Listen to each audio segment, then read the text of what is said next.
अकेलापन वास्तविक अकेलापन नहीं, दूसरे की याद सता रही। दूसरा होता तो अच्छा होता, दूसरे की गैर मौजूदगी खलती है, कांटा चुभता है, दूसरे में मन उलझा है। देखने को अकेले हो, भीतर नहीं, भीतर भीड़ मौजूद है। कोई आएगा तो पाएगा अकेले बैठे हो, लेकिन तुम जानते हो अकेले नहीं हो। किसी की याद आती, किसी में मन लगा है, किसी को बुलावा भेज रहे हो, किसी का स्वप्न सजो रहे हो, किसी की पुकार चल रही। कोई होता, अकेले ना होते। अकेलेपन से राजी नहीं हो। आनंद तो दूर, इस अकेलेपन में शांति भी नहीं। अशांत हो, उद्विग्न हो, जल्दी ही कुछ ना कुछ उलझाव खोज लोगे। चले जाओगे मित्र के घर, क्लब में, बाजार में, अखबार पढ़ने लगोगे, रेडियो सुनने लगोगे, कुछ करोगे, कुछ उलझाव बना लोगे। ये अकेलापन नीरस है, ये अकेलापन भौतिक है, मानसिक नहीं, आध्यात्मिक तो बिल्कुल ही नहीं।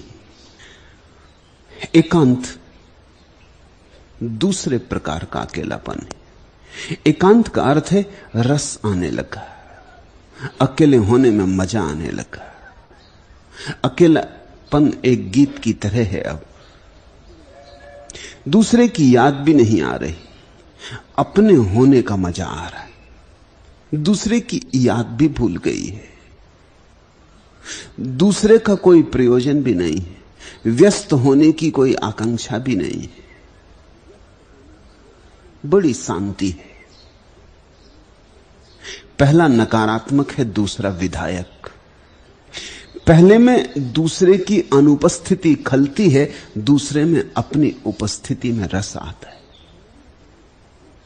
पहले में तुम अपने से नहीं जुड़े, दूसरे में तुम अपने से जुड़े हो। पहले में मन भटक रहा हजार हजार स्थानों पर, दूसरे में मन पंछी अपने घर आ गया। दूसरा एकांत गहन शांति लाता है, ध्यान की अवस्था है। फिर तीसरा एकांत है कैवल्य।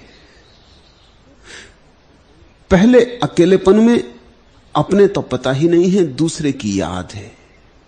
दूसरे एकांत में अपनी याद है, दूसरा भूल गया। कैवल्य में दूसरा भी भूल गया, स्वयं भी भूल गए, कोई भी ना बचा। न दूसरा न स्व, न पर न स्व। क्योंकि जब तक स्व का भाव बचा है, तब तक कहीं कोने कातर में दूसरा छिपा होगा। क्योंकि स्वयं की लकीर दूसरे की मौजूदगी के बिना खिंची नहीं सकती। मैं और तू साथ साथ होते। पहले में तू प्रगाढ़ है, मैं छिपा है। दूसरे में मैं प्रगाढ़ है, तू छिपा है। ये एक ही सिक्के के दो पहलू हैं। पहले में मैं ऊपर, पहले में तू ऊपर मैं नीचे, दूसरे में मैं ऊपर तू नीचे, तीसरे में पूरा सिक्का खो गया। न मैं बचा न तू बचा, कैवल्य बचा, चैतन्य बचा। ये परम एकांत है, समाधि की अवस्था। भीड़ तो गई ही गई, तुम भी गए भीड़ के साथ। तुम भी भीड़ के ही हिस्से थे, तुम भी भीड़ के ही एक अंग थे। पहली अवस्था में अशांति है, दूसरी अवस्था में शांति, तीसरी अवस्था में आनंद। पहली नकारात्मक, दूसरी विधायक, तीसरी महोत्सव की। सिर्फ विधायक नहीं, सिर्फ विधायक काफी नहीं है। अब विधायकता नाचती हुई, गीत गाती हुई। अब विधायकता बड़ी रंगीन है। इस फर्क को ऐसा समझना, एक आदमी बीमार है, वो नकारात्मक स्थिति में, दूसरा आदमी बीमार नहीं है। डॉक्टर के पास जाता है तो वो निरीक्षण कर कहता है कोई बीमारी नहीं, स्वस्थ हो।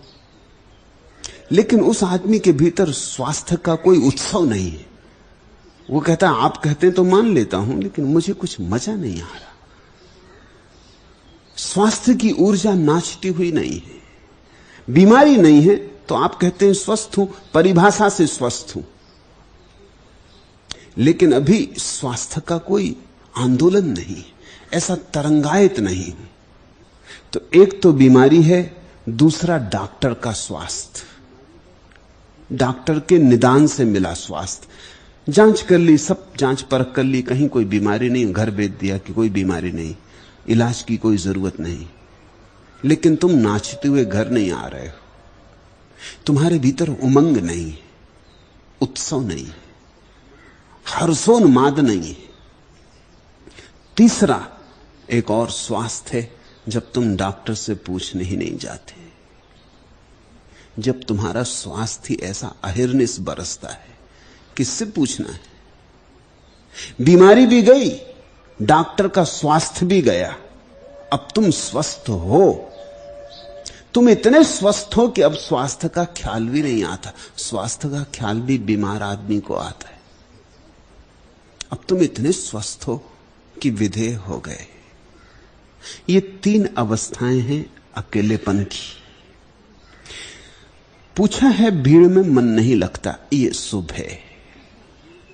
ये यात्रा का पहला सूत्रपात है। जिसका भीड़ में मन लगता है वो तो बुरी तरह भटका है, वही पागल है।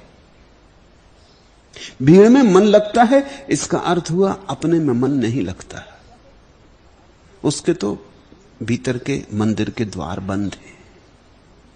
अच्छा है तुम्हारा भीड़ में मन नहीं लगता, ये ठीक हुआ, एक कदम ठीक उठा। दूसरी बात पूछा है लेकिन निपट एकाकीपन से भी जी घबराता है, वह भी स्वाभाविक है। जन्मों जन्मों तक भीड़ में रहे हो, भीड़ का अभ्यास है। अब बोध तो आ गया कि भीड़ व्यर्थ है, लेकिन अभ्यास कायम है। बोध से ही अभ्यास मिट नहीं जाता। अभ्यास गहरे उतर गया है, रोए रोए में समा गया है, श्वास श्वास में भिद गया है। अभ्यास तो भीड़ का है। समझ भी आ गई देख के कि भीड़ में कुछ सार नहीं, बहुत देख लिया, अब अकेले बैठना चाहते हो, लेकिन अभ्यास बल मारता है। जब अकेले बैठते हो तो एकाकीपन में जी घबराता है। जी तो भीड़ से मिला है, वो भीड़ का हिस्सा है। जिसको तुम जी कहते हो, जिसको तुम मन कहते हो, वो तुम्हारा नहीं है। तुम इस भ्रांत में मत रहना कि मन के तुम मालिक हो। मन का मालिक तो भीड़ है, भीड़ ने ही दिया है। इसलिए तो मन को छोड़कर ही कोई भीड़ के बाहर जा सकता है। जी नहीं लगता, ये बात तो समझ में आती। जी लगेगा कैसे? जी तो भीड़ का है। जीड़ तो भीड़ के ही अभ्यास से निर्मित हुआ है। इस जी को भी छोड़ना पड़ेगा तो ही एकांत में रस आएगा। इसलिए तो ध्यान का अर्थ होता है मन से मुक्ति, भीड़ से मुक्ति, शुभ आरंभ। मन से मुक्ति भी चाहनी होगी, क्योंकि मन भीड़ का ही हिस्सा है, तुम्हारे भीतर बैठा हुआ। तुम जरा अपने मन की जांच करो, तुम्हारे मन में जो भी है सब भीड़ का दिया हुआ है। भीड़ ने कहा तुम हिंदू हो तो तुम हिंदू हो, और भीड़ ने कहा कि तुम सुंदर हो तो तुम सुंदर हो, और भीड़ ने कहा कि तुम बड़े बुद्धिमान हो तो तुम बुद्धिमान हो। ये सब भीड़ की ही मान्यताएं, इन्हीं को इकट्ठा कर लिया, यही तुम्हारा जी है। इस जी को भी छोड़ देना होगा।